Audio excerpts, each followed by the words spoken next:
This is the Hiking Through Life podcast. We've all been gifted a journey called life. Let's see where the journey leads us today.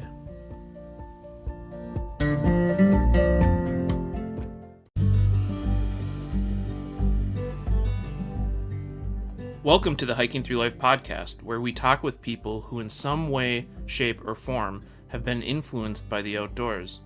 I'm Andy, the producer of this podcast, and my lovely wife Sarah will be your host. Together, we make up Hiking Through Life. This podcast is all about bringing all kinds of people who are inspired by the outdoors and sharing their stories. We hope that by sharing people's stories, it inspires others to get out and live a more meaningful life. Tune in every week for new episodes, or better yet, subscribe to the Hiking Through Life podcast on your favorite podcast provider. If you enjoy this podcast, please share it with others. Also, if you have a story to share or know of anyone who might be interested in being a guest on this podcast, head on over to hikingthroughlife.net/podcast and get in touch with us. If you'd like to support Hiking Through Life, you can go to hikingthroughlife.net/shop. We have t-shirts, water bottles, and we recently added stickers to the shop. Use the code podcast at checkout and receive 10% off your first order. There are other ways you can support this podcast as well. You can check those out at hikingthroughlife.net/support. Also, be sure to sign up for our email list. You can do that by heading over to hikingthroughlife.net. Enter your email address and click subscribe. There's no commitment. You can unsubscribe at any time. As part of our email list, you'll receive our monthly newsletter. We'll also be sending out any promotional codes for Hiking Through Life gear. It's an excellent way to follow Hiking Through Life's journey. Now sit back and enjoy this week's episode. I'm in Minnesota. Where are you? We're in Northern California, kind of towards Sacramento area. Awesome. Yeah, we are in Minnesota and expecting snow to come this coming week. We've already had some, but we love winter. I'm super stoked about it. Yeah, we love parts of winter. We definitely are not fans of shoveling snow ourselves. Yeah. We used to live up in the mountains until about 2 months ago, but we would get dustings of snow, but not, it would not stay more than a few hours kind of thing. So it wasn't brutal. Oh, sure. So you decided to leave the mountains. Why is that? Oh boy. Long, interesting story, but we moved up there about 6 years ago to kind of get out of the rat race, be closer to nature, et cetera, et cetera. We lived on the top of a mountain. It was pretty spectacular, but we have aging parents and we have 6 kids, and we were realizing that we were a bit too far away. And recently, both of our fathers got extremely ill. Her father passed away from cancer. Mine got throat and tongue cancer. And we quickly realized that we both have families, but we're the only sane ones in our families. And so the reliance on us was quite heavy to get involved and help. So we just needed to be closer. So we made a hard decision, but we tried to look at others over ourselves and say what's better for everybody, and it was better for us to get closer. So Right, absolutely. Sometimes that's family definitely needs to come first in those situations. yeah, it was a bit gut wrenching because we lived right on top of a mountain with a blueberry farm, and we grew our own organic garden for pretty much everything we eat, and it was pretty sweet. So Yeah, that sounds awesome. It sounds like a dream come true for sure. It was neat.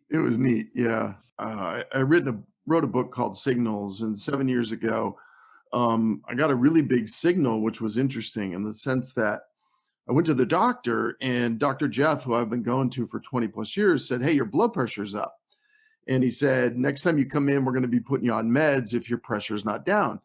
And I said, "Jeff, it's impossible. I work out all the time. I'm a huge racquetball player. I'm really on it physically." And he said, "Man, you're just getting old." And It was a moment that sometimes you don't realize why you stop and question things. But I got in my car and I called Rose and I said, we're doing something wrong because I just got this diagnosis and it makes no sense with what we're doing. Well, it's really funny. And on one hand, I'm really embarrassed to say what I'm about ready to say. And on the other hand, I'm really excited to say it because I went to college as an electronic engineering student, really analytical guy, spent my career designing computers and software, and never once did I stop and think about my body as an electrical system, as an energy system. I thought about cars, computers, everything else, but I never stopped and thought about the machine. And all of a sudden, I had this lightning bolt of, oh my God, what have I been doing? So we literally lined our entire walls of our living room and started researching every input to our bodies. And we tore it down from one of my favorite subjects in school was thermodynamics. And are you familiar with thermo? Not at all. I have no idea. So thermo is it's the energy in the universe all follows basic thermodynamic principles or laws. And the number one law of thermo is that the net energy in the universe is constant. It just constantly is changing from one form to another. And then the second law of thermo is every time you convert energy from one form to another, you have something called entropy or disorder. And so if you think about it, sun shines down, grows tree, we cut tree, burn tree. Each one of those transitions of energy causes something that's called entropy or disorder. And the more disorder we cause, eventually entropy takes over and disorder wins. So if you look in the universe over and over again, if there's too much disorder, then massive disorder happens. Right. So what would you say were some of the biggest disorders happening in your body at that time? And you said this was 7 years ago? Yeah. So what we broke it down to was started checking every input. And one of the disorders was not enough nature. We weren't getting the right amount of sunlight to generate vitamin D. We weren't grounding ourselves outside to get the Earth's negative field into the positive field of the body. We weren't around water enough to get us the positive vibrations that we need that come out of each of these inputs. Were you living in the mountains at this time? No, we were living down in the city. Oh, okay. Yeah. So, that was one of the big realizations. Another one was food. So we looked at all of our food choices and realized that we never expected to become fully vegan, plant-based people. But as I started researching every input, I realized that, hey, why am I eating a cow when a cow eats grass all day long? I'm after the protein, but it's not the protein, it's the amino acids. And the amino acids actually come from the plant. So all I'm eating is a post-processor of what I really need, which is amino acids. And so it's really goofy, but it started to make a lot of sense to us. And so we just kept looking at the inputs. Light is another one where if you're around fluorescent lighting or incandescent LED lighting, if you're around LEDs and fluorescent, you're not getting the right part of the spectrum because they designed that part of the spectrum out. And so you need real light. You need incandescent or sunlight. Absolutely. Every time I'm in this office at my computer, I have the window open. I have one little lamp on, as you can see behind me, but that's all. That bright light that shines down from the ceiling gives me headaches sometimes. And it's just beaming in your eyes. Yeah. Well, it's the wrong frequency of all things. They actually designed it with the wrong frequencies. So what's happening is you're not getting the part of the light spectrum that you actually need to generate ATP in your cells to actually then generate the energy you need for your whole system. It's crazy. But I call it a lot of things, but in a way, it's kind of the quest to question and getting that mindset where you're wanting to look at every signal, like every signal, and they're goofy things like, my wife Rose and I were drawn to different things, but similar. Meaning, my draw is always to the ocean. Like if we get near the ocean, the vibration and the energy from that is insane for me. It's great for her, but her vibration is the trees. Like she gets around plants, she feels them. Like she'll put her hand next to a plant and play with the energy and really interact with it. And so it's when you question that, you find something really amazing. At the ocean, the oxygen is most pure because you're at elevation 0. And so you're actually getting almost 21% oxygen. As soon as you go up in elevation, you start getting less and less oxygen. And for some reason, I feel better down at the ocean level oxygen. She feels better, up in a bit of elevation. Sure. And it's like when some people go up on mountains, they like don't feel good at all. Right. It's all oxygen related, because what's happening is all oxygen is 21%, but as you go up in elevation, the pressure is different. So you're actually getting less of it. So like at 7,000 feet, you're only getting like 27% less oxygen. And at 14,000 feet, you're getting 45% less. That's why you feel so different, because oxygen runs your whole machine. Right. Absolutely. And when you start narrowing down the oxygen, what's actually happening is your body becomes more acidic, and you don't want that, because that's when a lot of bad stuff happens in your cellular structures. So anyway, it's I've got that scientific kind of brain, and so I tend to really dive into the analytics of it. And Rose has been a really high performance athlete in her adventure, and she was the first female firefighter in a local fire department, and really physical person. But the combination of us has made us a crazy duo where we just like dissect everything. And the more we did it, the more we've been shocked at how wrong we were doing it. So would you say you were like, up until 7 years ago, you weren't necessarily living this healthy lifestyle and looking at any of this? You weren't questioning anything? You hadn't had I read you had this cauliflower moment. Yeah. No, I hadn't had it. I had been very, I guess ultimately too selfish. I'd been so self-focused, so focused on material gains, so focused on kind of what the normal, world forces us to, that I hadn't really stopped to say, am I doing any of this right or wrong? I was just doing it. And then when I became much more purposeful, the whole thing has just shifted. I mean, we're now to the point where we've done full panel blood testing, and I don't know if you've ever even seen a full panel blood test, but no, but I was just hearing about how this is so beneficial, especially during COVID. Yeah, it blows your mind, because you get like 4 pages of documentation of every chemical, everything that's in your body, and it tells you what your parameters are, what it says about your machine, and all of this. And when we first started, we were testing our age. We were testing mid-50s.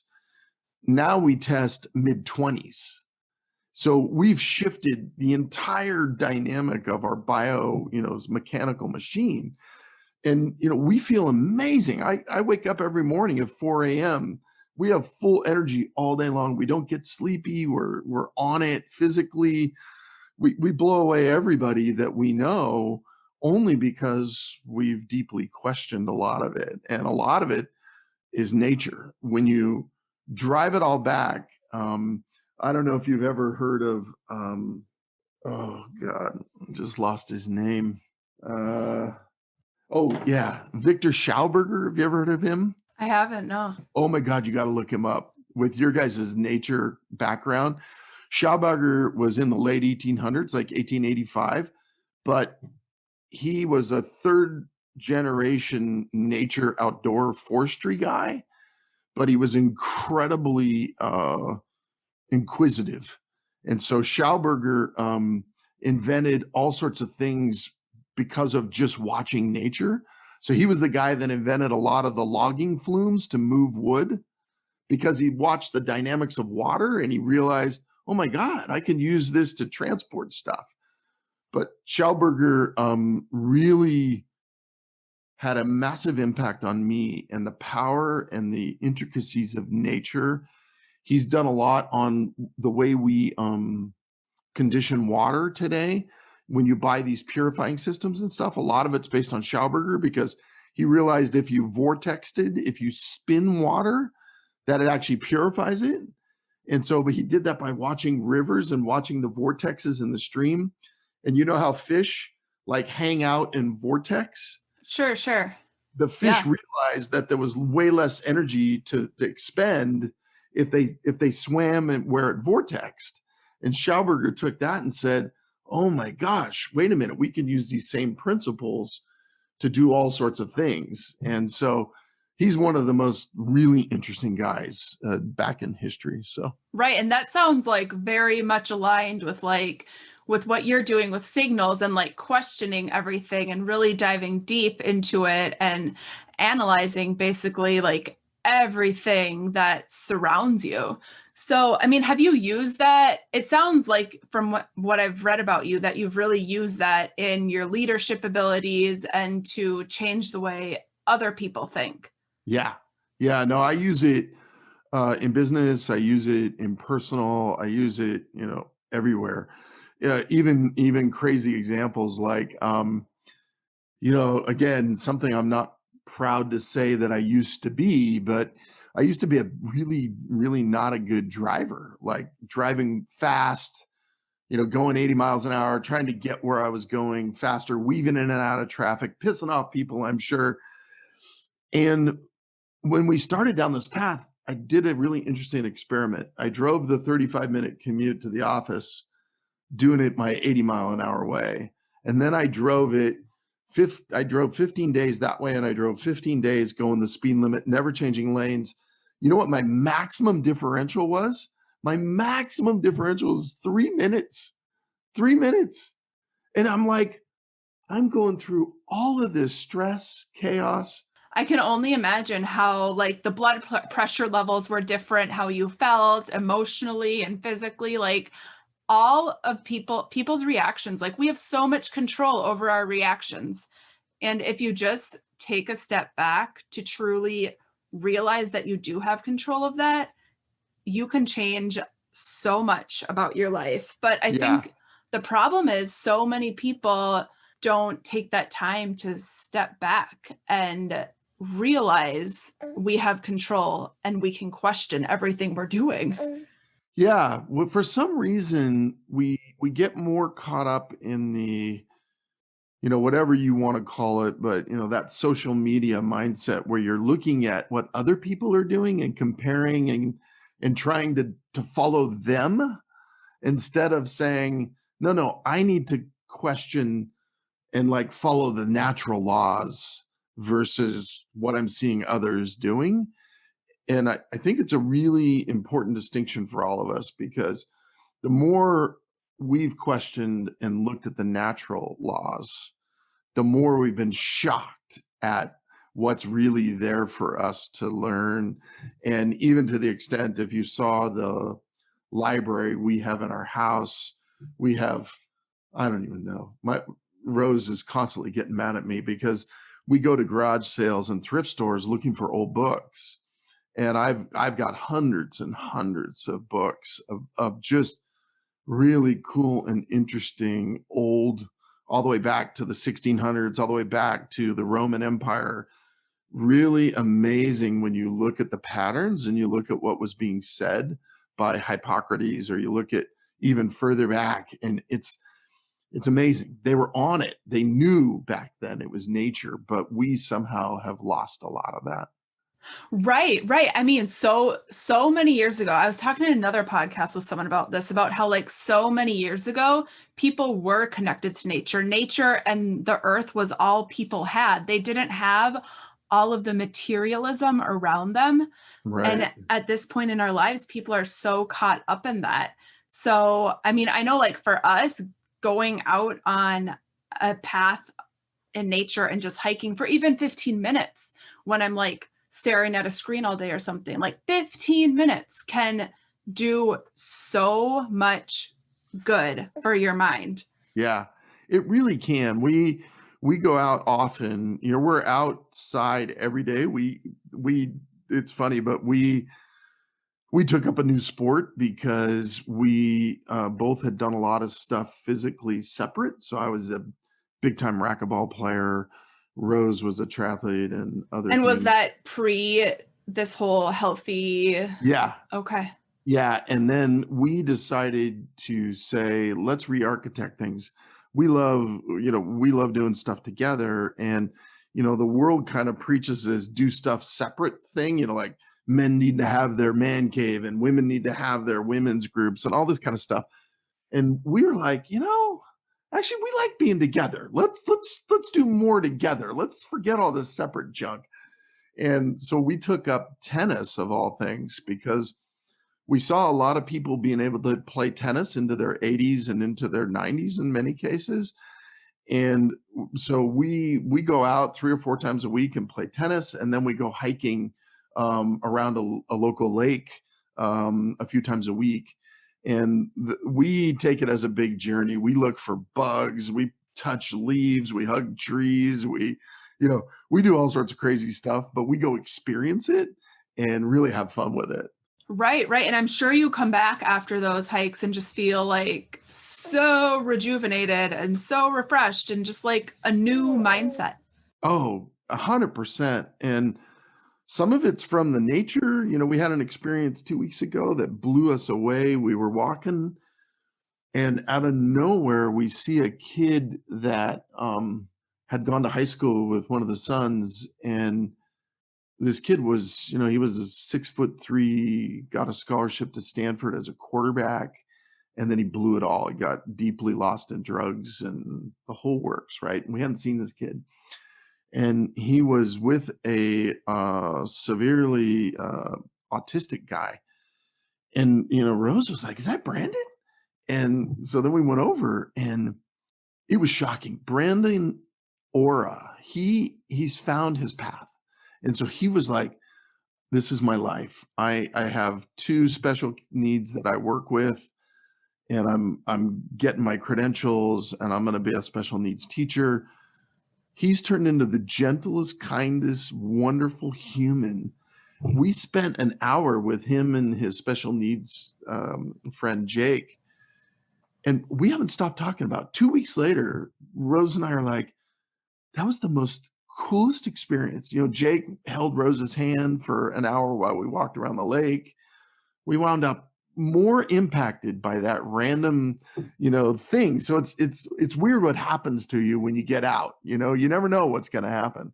Exactly, exactly. So like for people who don't know how to look for these signals or don't know how to open their mind to the world around them, what kind of tips do you give people? What kind of motivation do you have for people? My motivation and tips are around just simple questions. Like, what do I know about this? Like the reason why I said cauliflower moment is because I literally hated cauliflower, like hated it. My mom cooked it when I was a kid, and it stunk the whole house up. It was soggy. I had to choke it down. I would gag, it was horrible. And then when we started to really dissect what we were putting into our machines, I researched cauliflower, found out, number 1 brain food, amazing nutrients. So I was like, okay, what more do I need to know about cauliflower? Simple question. Do I really know cauliflower? Actually, I don't. well, what more do I need to know about it? And then experiment, and then, have an epiphany is kind of what I tell people.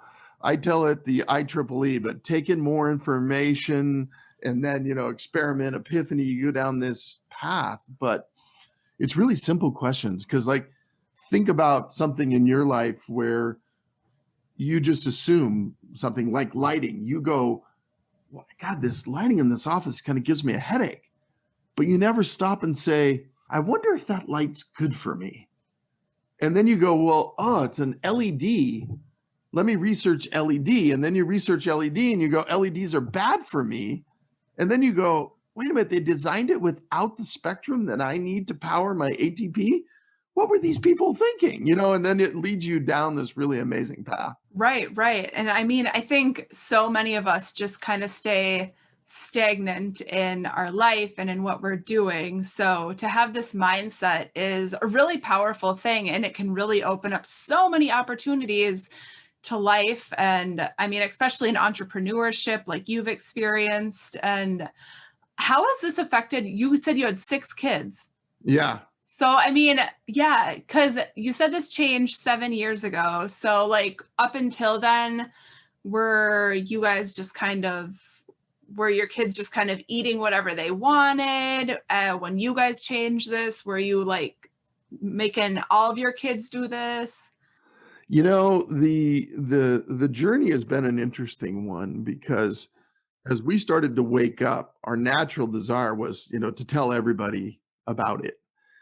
But then you quickly realize that belief change is probably the single hardest thing. And I'm shocked how hard it is to get people to change a belief. Like, when you look at what's happened in history and you look at how big certain things had to be to get people to change a belief, you realize that belief change is really difficult. And I don't know, even to this day, why Rose and I, it was so easy for us.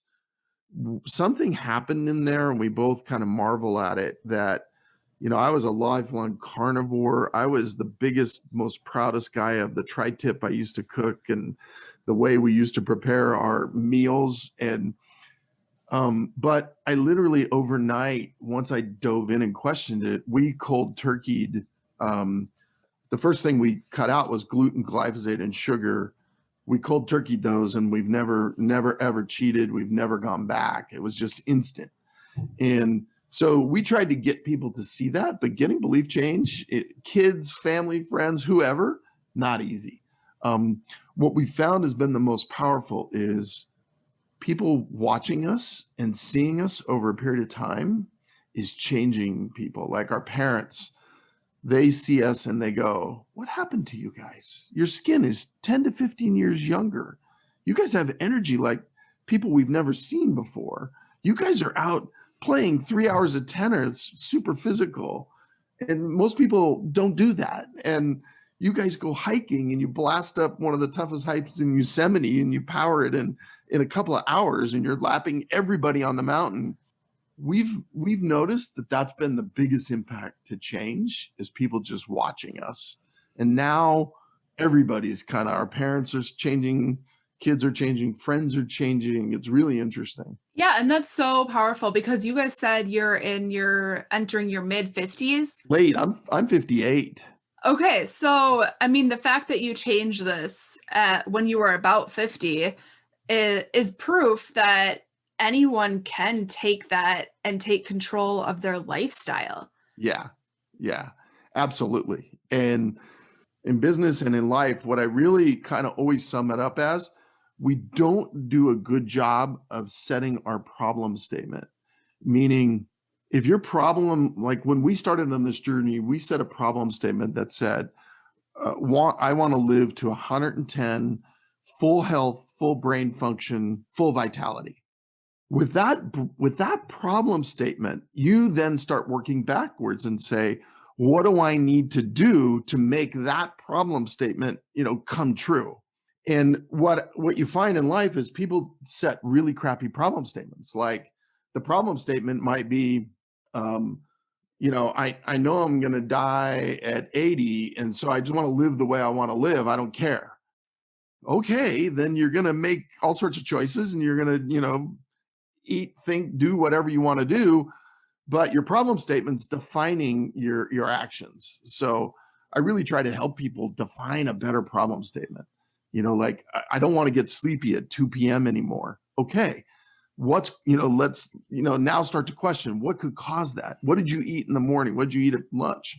Did you get your vitamin D? Did you get out in the sun at the sunrise to get your retina what it needs to power your whole machine and reset your dopamine? And there's all sorts of cool stuff, but really setting that problem definition is vital. Right. And I think so many people just like need that little push from another person in order to really question these statements or make these problem statements. Cause like, especially like when we go out hiking, like I want to go 10 miles, but sometimes I like need my husband to push me and help me reach that goal. Cause sometimes I'm just like, I can't go on. I'm exhausted. But just having another person can really help you. And it sounds like you and your wife are like really powerful with one another to help reach those goals. Yeah, it is really fortunate to have, a partner in it, whoever it could be for you, whether it's a friend or whatever it is. I think it definitely helps, to get a tribe or a group that can support you. Definitely is vital, I think, in the journey, especially as you start to question some of these tougher things, because there's so much misinformation out there and there's so much conflicting information. Like you go search on, meat, and a lot of the studies are actually funded by the dairy industry. So a lot of the information is skewed to be confusing. And so, having people to bounce that off of and to work with to sort through the information is really, really important. And it's big. I mean, all of this stuff, there's a lot to question inside of it. Right. And with the whole signal thing, is naming these signals something you came up with, or is that more so everything you've read about like from many years ago? I definitely took the knowledge of my electrical engineering background, because signals in electronics, you're dealing with signals, but I definitely correlated it to the signals that are coming into all of us that we're just not paying attention to. And I'm going to go back to the light example, but I definitely find that example of you saying, gosh, whenever I sit in the office, I feel like, I feel the strain or I don't feel right. That's a signal, but we tend to blow it off. We tend to think, even to the level of, oh, my whole family's got cancer. I'm going to get cancer. I'm predestined to it. Well, there's a lot of proof that that's actually not true, but you got to think that, oh, if I have disorders showing up in my machine, it's from entropy. It's from converting the wrong kinds of energy to the disorder that you're having. So it's really that, no, look at the signal. If your body is saying my blood pressure is up, that's a signal. What are you doing? Input. When we looked at my blood pressure, we looked at inflammation because that's the number one cause. Shocking revelations came out of that, which was the number one causes of inflammation were gluten, glyphosate, and sugar. So gluten, well, you hear a lot about being gluten-free, but why is gluten bad? Like what happened to it? And then you look at it and you go, well, in the late 70s, they genetically modified it. Well, then you look and say, well, the genetically modified strain of gluten, what's wrong with that? And then you find out that our bodies really aren't set up to process it. And then you find out that by processing it, you create all this inflammation and disorder. And you start to really core into, wow, this is really interesting. Right. And now like the labels gluten-free are on like everything when you go look in the store these days. Right. Yeah, it's pretty fun. It questioning really makes the journey amazing. And nature, and like when you guys go on your hikes and you really go experience the wonder of the energy that nature gives off, and you really dive deeper into even that. And you say, hey, if you do a Google search on how are the trees all connected, then you find out, oh my God, the root systems all interact. And then you find out that the energy, they're all connected energetically. They're all interacting. And then you go, oh, no wonder why I feel good when we're bathing in the forest. And yeah, it's just really cool stuff. Yeah, it really is. And like, it's those things that sometimes we can take for granted if we don't step back and think about it. Yeah. So what can people like expect from your book, Signals? It's really just a process of trying to help people start their questioning journey. And when I wrote it, I really was trying to look at it from both personal and work. So there's so many things in the workplace that people don't question. One example that I take people through is when the last company was scaling, I started asking people, have you really been taught how to interview people? What do you know about it? What has been your teaching behind it? And you find out that no one's ever taught me anything. And then you break down the process and you say, wow, we're actually giving people in our company a really bad experience when they come in to interview us for us, because everybody's got their own idea, everybody's got their own strategy, but we're not being consistent, and we're really not giving off A, the energy of our company, and B, really finding the right fits of people that fit us and we fit them. And so questioning the processes inside of the corporation and really everything, like what food are you bringing into the cafeteria for people to consume? And are you bringing in food that really powers everybody? What lights do you have inside of the facility? On and on it goes, but there's a lot of fun stuff around that in the book. And then there's some on the personal journey and some on the food journey, and just sets of questioning. I like that because it's so much about like company culture. If you are working in a positive company culture, like you're going to want to be there. You're going to want to keep coming back. So, and it shows that first impressions can do a lot. And I'm thinking about this, like when we bring people out hiking, like we've brought in a handful of friends out on their first hike. And if you bring someone out on their first hike and they have a really crappy time, you need to question, why are they having a really crappy time? Right. Are you making them do 5 miles when maybe just 1 mile is where you need to start them at? Yeah, it's really true. And you can even question that further because, we've found even with just the two of us, again, my natural migration is if you put me on a hike that's like along a stream and we're climbing up and down the shoreline and we're, just around that vibe for an hour or two, I'm insanely energized. You take me up a mountain where I'm just climbing through trees up a hill, it's exciting, but it's not nearly as powerful for me as a stream hike is. Where for Rose, a mountain hike is, more powerful, but she loves the stream hike too. But there's differences. And some people, they think a hike is, just take me next to a small waterfall and let me vibe with that. I'm going to say I was on a hike. They only want, 10 or 15 minutes and then park me next to a stream and get me in nature. That could be their idea of a hike. Right, exactly. It's like that misconception that hiking has to be this giant mountain. Right. But it doesn't need to be at all, because yeah, like I would say my husband, he wants to go like up giant mountains and that's his thing, whereas like I'm good doing like maybe a couple miles up a mountain and then I'm great going by that stream or something and just having like a more peaceful almost stroll through the woods. Right. Yeah. And that's, again, when you think of signals, your soul is here for the journey it's here for. And his soul is here for the journey it's here for. And so you got to kind of honor, the signals that you're getting and say, both of your souls have different, journeys they're here for. And how do you do, how do you help both? And that's kind of what we've learned along the way too, is we do some of both. Yeah. So where are some of your guys' favorite places to go hiking out there in California?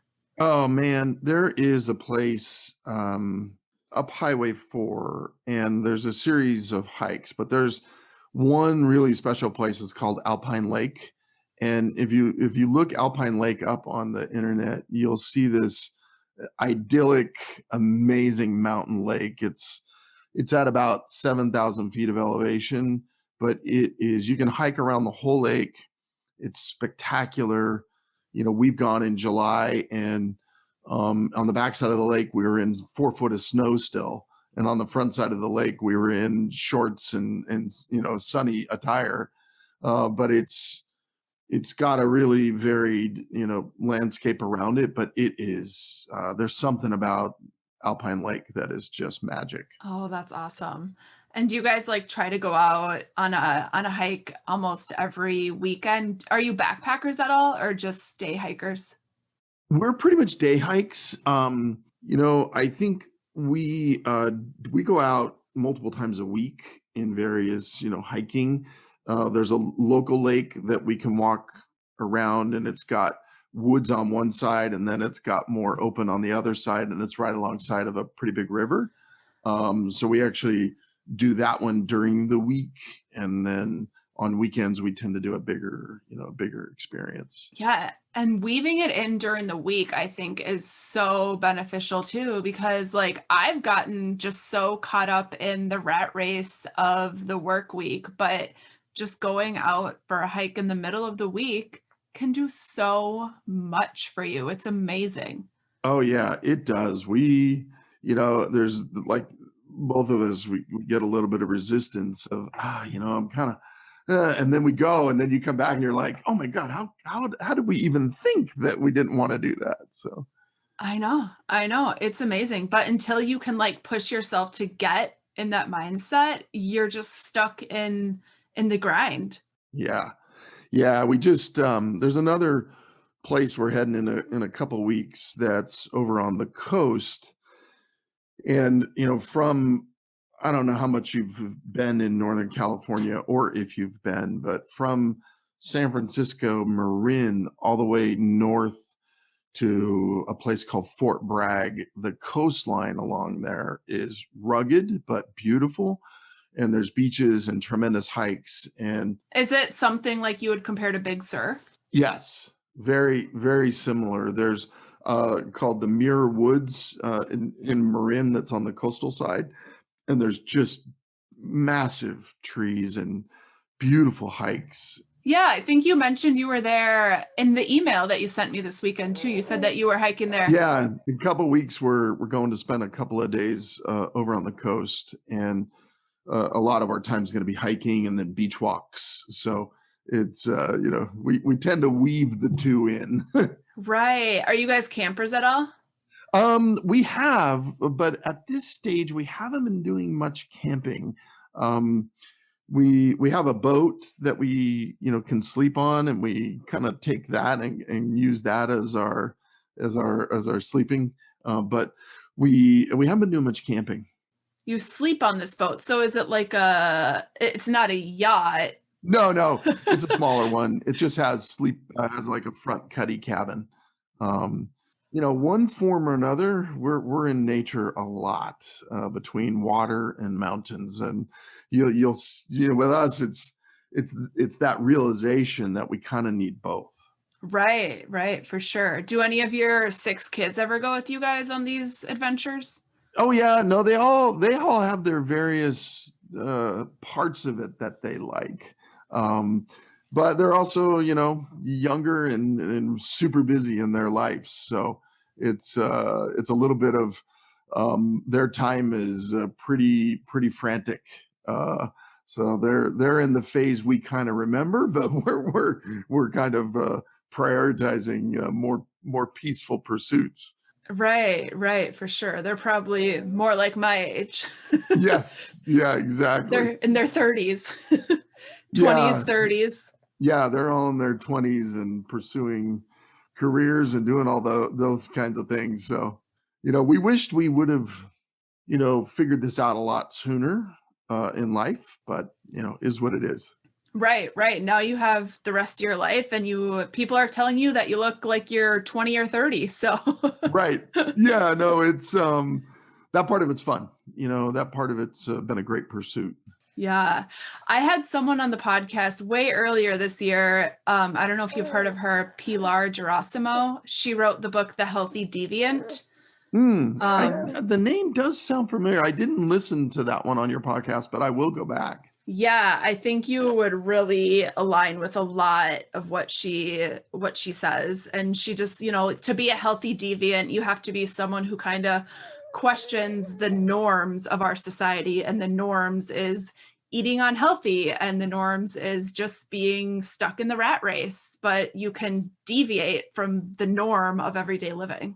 Yeah. Oh, neat. I'm definitely going to check her out. It sounds like on a super similar wavelength. Yeah, she's great. And she started the magazine Experience Life magazine, which is put out by Lifetime Fitness, if you're familiar with that That's magazine. why I know her. We actually get that magazine. Yes. She founded that magazine. Wow. So yeah, and then she went on to create her own Healthy Deviant thing, but she's great. She's definitely everything that we're talking about. Oh, that's neat. I'm going to look her up. I'd love to get connected with her as well. It's it's amazing. Like, we start our morning every morning with a chocolate hemp shake creation that's what powers us till lunchtime. And what goes into it? Oh, it's a whole bunch of components. I can send you it, but we actually we've actually created a blend out of it that we're bringing to market through one of the companies that we're involved in. But it's got you can make it with dates. It's got the hemp seeds. It's got a little bit of vanilla. It's got some pea protein in it. It's got this antioxidant pack. It's got some mushroom blend to it and a few other things. But it's your full nutrient solution. But the day we started drinking it, and it's a funny story about that. We in the mountains, we happened to run into a local grower who grows alternative things to consume, and he was drinking this drink, and we're like, "What are you drinking?" And he goes, "Oh, I drink this hemp shake every morning." And we're like, "Wow, hemp shake, really?" So we came back and we did a little research and we created a blend out of it, and we felt this immediate difference. Like, our brain was better, our energy was insane, and we've been drinking that now for 5+ years every day. And this gets you through lunch? Yeah, it's our total energy and power pack. Sometimes I have a protein bar kind of mid-morning. It depends on what we've been up to, but it's amazing. When you look up hemp and you look up some of what it does for your body and your machine, it's just such a powerhouse. So that subtle things like that are just really amazing on what it does for your energy. Yeah. I've never gotten super into hemp, but I know like there's a lot of great research out there about it. Yeah, no, it's a nutrient powerhouse, and it's got, the amino acids you need, but it's also got so many other subtle dynamics to it that it's a wonderful thing to put into your body. And you said now you're going to be putting this on the market with one of your businesses. How many different businesses are you guys operating? Yeah, I'm involved with 3 right now, and that one's called Live and Breathe Solutions. It's a superfood kind of company that we've been slowly, building up, and we're kind of reframing several of the products, and we're building this line. The superfood products will be coming out in January. So. Oh, cool. So, I mean, people will be able to get it then. Yeah. And it's kind of our daily shake. Another reason for it is sick parents that are fighting cancer really woke all of us up, and it's been shocking the crap that they've been given from hospitals and the system. And so we've actually been using these blends to help the parents, and it's been pretty cool. It's really helped them, and they've been able to not consume some of the not so good stuff that's been referred to them by the doctors. and it's had a really big impact. My dad had severe throat and tongue cancer, so he actually lost half his tongue and had the entire bottom of his mouth removed, just horrific. But we got him drinking the shake, and he's doing really well. It's really fun. He hasn't totally fought cancer yet, though, right? I mean, are you onto something? I know, you know, Are you curing cancer? He's gone through the normal treatments, but it's given him his strength back and his vitality as he's been, you know, coming back from the chemo and the other things that he had to go through. I certainly think there is a lot of information out there about some of the alternative ways that you can attack. When you do the research on some of this, it really all gets down to oxygen in your body. And if you don't get enough oxygen, what happens is your body turns acidic. And if you look at what happens to your cells, cancer thrives in an acidic environment. So you want to oxygenate your body as well as you can, because as soon as you let that oxygen go down, the acidic environment takes over and then cancer thrives. So two pieces of it is, one, you want to have the right minerals to transport the oxygen around. So iron and magnesium and some of these others, there's 4 that are really critical. And then you want to put in as much great oxygen as you can into your machine. So that way you keep everything in an environment that cancer just can't thrive. So there's a lot around that. And again, my kooky brain, I've done a lot of research. I'm certainly not a doctor, but I've studied it deeply and I understand it pretty well. Right. And I mean, there's so many alternatives, like you're saying, other than what like our regular health system is giving us. There's so many alternatives that people can be getting and can question, but so many people are just sticking with those, whatever the health system is giving us. Yeah, another fun trick I like to tell people is vitamin C. You know, it's much maligned in a lot of ways. You know, nobody can make a lot of money off vitamin C, but Linus Pauling won a Pulitzer Prize for his research on it. There's a reason why. If you look at what vitamin C does for you, vitamin C actually creates hydrogen peroxide when it converts. And hydrogen peroxide is a tremendous weapon against bad bacteria. So when you look at the actual way it functions in your system, it all makes a lot of sense. But we started a protocol using liposomal vitamin C. This was probably 5 years ago, based on Pauling's research and the Riordan Clinic, which I have no relationship to, and a couple of other books that we studied. But we started taking 12,000 milligrams of liposomal vitamin C every day. Well, no, 12,000 milligrams, but we take it in liposomal form, and that's like got a 3 to 1 ratio. So we take less of the liposomal because it actually delivers it more effectively.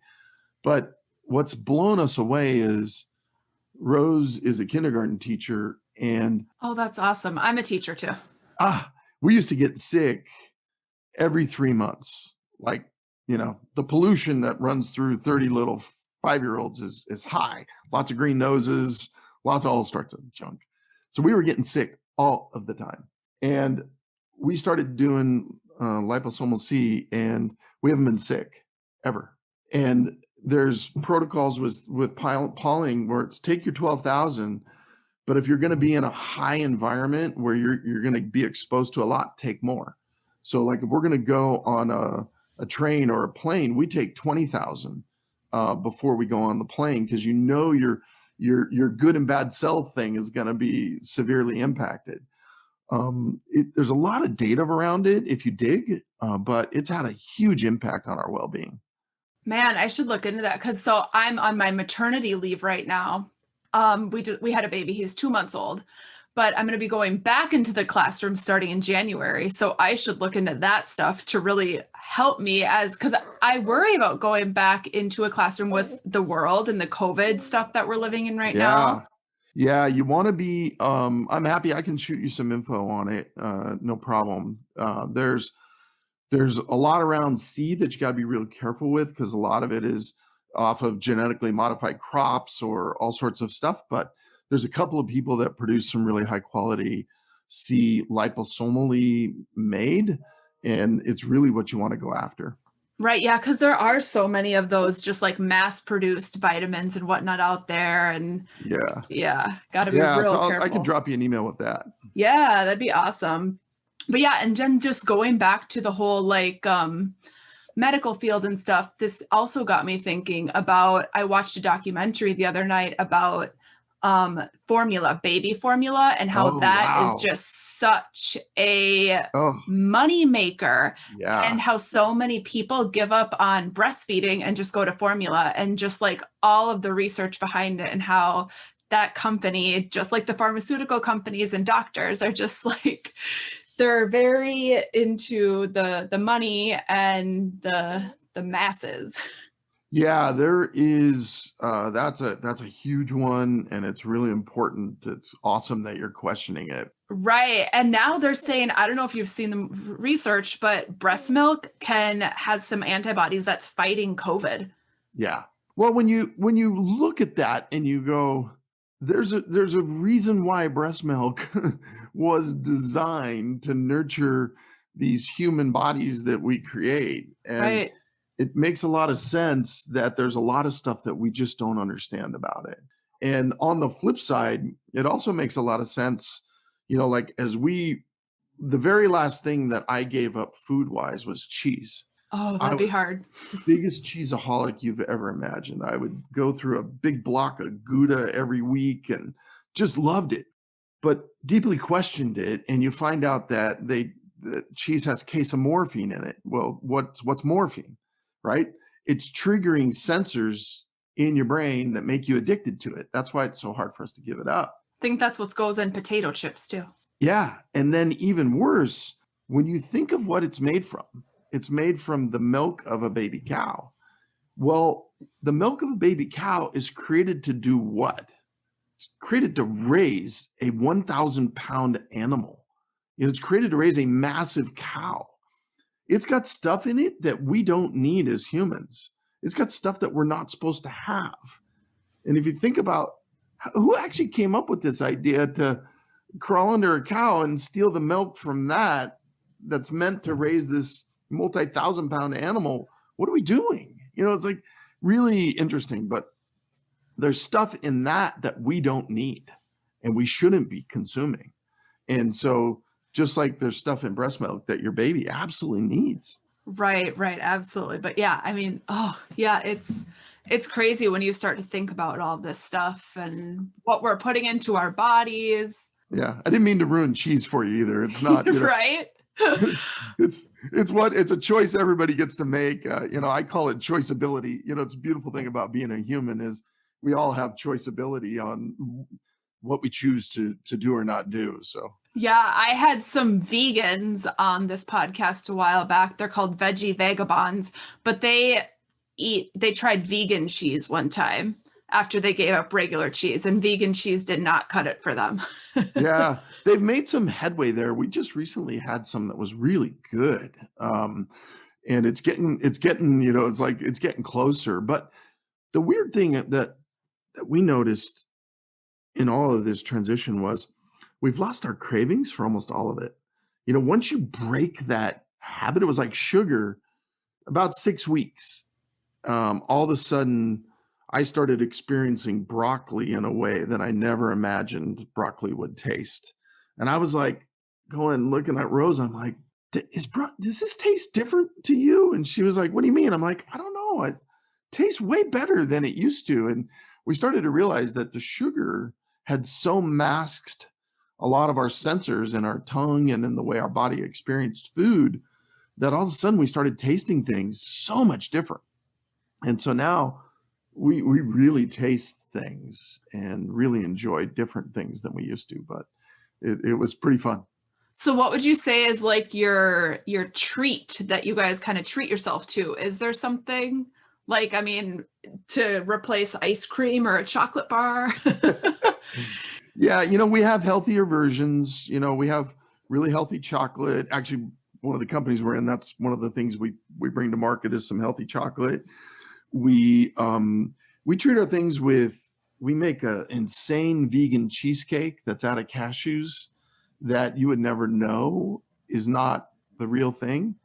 We have kind of hacked recipes to recreate the things that we used to love to be near and dear, but some of the things are like these superfood shakes. This chocolate shake I drink, I often joke with people that I never imagined I'd get to drink a chocolate milkshake every morning. What I mean? It's like, it's awesome. And I experience a chocolate milkshake every morning now, and I love it. And so some of it's been fun swap outs. Right. And like, was getting to this point, I mean, when you first started it, was it challenging to get to this point of where you're at? I mean, you didn't just like do this all in a day.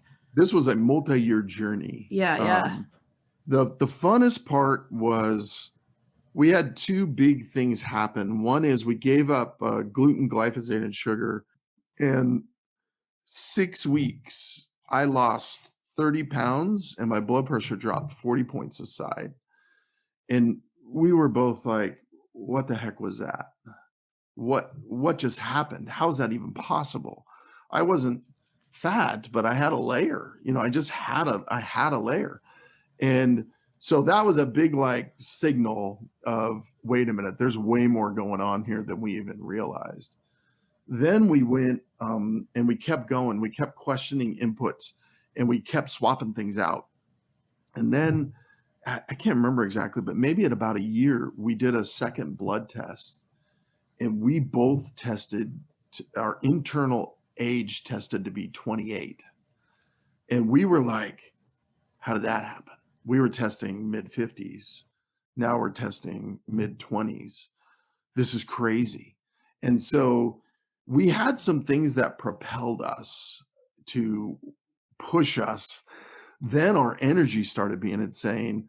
I started sleeping 7 hours perfect, no snoring, not waking up, in the middle of the night anymore. All sorts of signals were coming in that were just like these subtle things where you're like, wait a minute, when did that start?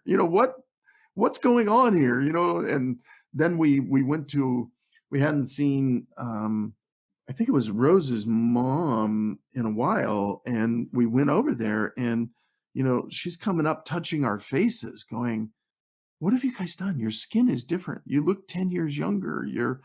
Something has shifted with you too. And lots of stuff, weird things, but lots of things over time that kept propelling us. That's so awesome. So motivating. Yeah, it's been a cool journey. We've learned a lot. So if people wanted to learn more about you, get in touch with you, check out your book, where can people find you? Yeah, it's just signalssecret.com, and books on there. The couple of companies that we're involved in are on there. And I look at it as, if I can help one person or help millions, I'm in. I just want to help people question and learn that there's way more to this than we all realize. And so any way I can do it, I'm really trying to help and serve others, and just want to be a light that's a little bit different. You meet me and you're like, what was that all about? It's like, who is that guy? And it's I know that I'm way out there in a lot of ways, but I just love the pursuit of the questioning. So it's been a compelling journey. Sure. And like, as scientific and like analytical as you've been throughout this conversation, like, it's still like empowering me so much. Like, I'm not an analytical scientific person, but like, you're still so empowering and like motivating me to just like continue on my own healthy journey. Yeah, well, cool. It's one that's, I've really focused on trying to only speak the truth over this progression. And it's really easy to embellish things to try to convince people to do what you're doing. Come on, I know this is good. It's kind of like a hike. Oh, this 10-mile hike is going to be awesome for you, but Right. it's like, no, actually, I want a like 100-meter hike, and then I want to park by this river. Right. It's kind of like just trying to really be truthful. And so I only try to speak from what's really happened. And that's why I think it's probably, you're feeling the compellingness is this is real for me, and it's really been the real journey, and it's really been the real outcomes we've experienced. And the whole thing has been such an eye opener. And we are still, I'll give you a really funny one we just questioned, but have you ever heard of the term Shangri-La? Yes. So there's hotel chain named Shangri-La, and Yes. so it's funny, right? You hear that word and you might not question it. Well, I questioned it. I was like, where did Shangri-La come from? So I went and Googled it, and up comes this movie from 1937 called Lost Horizons. And you go, 1937, wow, okay, let's watch the movie. We watched the movie. They were so on it back in the 1930s. It's about how culture has gotten lost in materialism, how you need to find your Shangri-La, the place that you go to find happiness. They had founded this mythical place in the Himalayas at, 15,000 feet of elevation called Shangri-La, where the people lived in harmony. They grew their own food. And you're like, this was almost 100 years ago that this was on it. So I find that by questioning it, it constantly leads us on these journeys that I would have never watched this movie. I would have never known about Lost Horizons. Really fun. Really, really Yeah. fun. That reminds me of in yoga, a lot of the time in classes, at the end of the class, you say namaste. Right. But I ran into a yoga teacher who didn't say that once, and she doesn't do it because it's more of like it's a very deep religious meaning for the people. And a lot of the time, like namaste is now written on so many materialistic things, and a lot of people don't necessarily know that there's actually a really deep meaning behind it. Yeah. So that's a great one. We do yoga. I've never gone and looked that word up. So it's really cool. You propelled me. That's going to be my thing. I go and question, today. But right. Because, yeah, like I asked my teacher at the end of the class, like, why didn't you say namaste like most teachers do? yeah. But if you can get that mindset, it sparks you onto these journeys that it's just like this constant realization of, wow, there's so much to this that I'm not paying attention to. So, ultimately, that's my goal, is to continue to help people. And I know that, each of us can relate to a different group of people. And, I've got a group of people that I know I can relate to. Maybe it's the business executives who might not listen to anybody other than somebody that was like them, or it might be, parents or people in their 50s who have aging parents that are getting sick, and it's blowing their minds watching those people suffer, or, on and on it goes. But we each have a group that we can relate to. And that's kind of what's motivated me to push out more with the story, is really, I know that I'm supposed to get this out there from my lens. Right. And the more that you share your story, I think the more you're going to motivate and energize so many more people in this world. Yeah. Yeah. So really fun. And I really appreciate, I loved when I read your guys's podcast and your mission with it. That's why I reached out to you, was, wow, they're on it. They're questioning, they're pushing to nature. They're doing a lot of these things, and just felt like there would be good synergy. Yeah, absolutely. It's definitely like hiking through life. Like the name behind hiking through life just means like we go out hiking, and we use hiking as just like a way to kind of keep ourselves balanced in this world and just like re-energize us, like we've been talking about so much in this conversation. And it's in our lifestyle. It's just ingrained in us now. Yeah, no, it's really cool. Well, keep questioning and have some cauliflower moments, as I term it, where take a belief. It's like if you sit down with your husband and you say, okay, what is something we really believe? Like we really believe XYZ shoe is better for us. Well, have you ever really investigated it? Did you go and really question, what was that shoe made out of? Blah, blah, blah. I don't know, but you can really have fun with it where you take a belief, like maybe your belief is cheese. Maybe take it because you believe that you need to eat cheese or that cheese is good for you. Go study it, dive into it and question it and see where it leads you and see if it causes you to change a belief or not. Because in those, we have some really core beliefs that we all operate by, and a lot of them, we never really set them intentionally. They got set by parents or by school or by groups that you wanted to be a part of, or however they got set, but we don't question a certain level of them. And those are the ones you really need to like have that cauliflower moment where you stop and intentionally say that belief I'm going to go poke into. Right. Yeah, absolutely. Oh my gosh. Well, this conversation has been so, so good. Thank you. Thank you so much for reaching out to us. Oh yeah, no, I love it. And look forward to staying connected, and I'll shoot you some of that vitamin C info.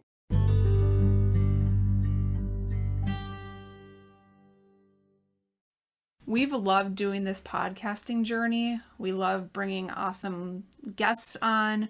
We love seeing that people are listening. And we're really, really grateful that this is hopefully inspiring other people to get outdoors. Yeah, and as part of our mission at Hiking Through Life, we really want to help support others in continuing their journey or starting their journey into the outdoors. So as part of that, we have plans for future episodes to address some listener feedback. So if you have questions about backpacking, hiking, adventuring outdoors, let us know. Email hikingthroughlife@gmail.com and submit us your question or topic, and we'll possibly address it in a future episode.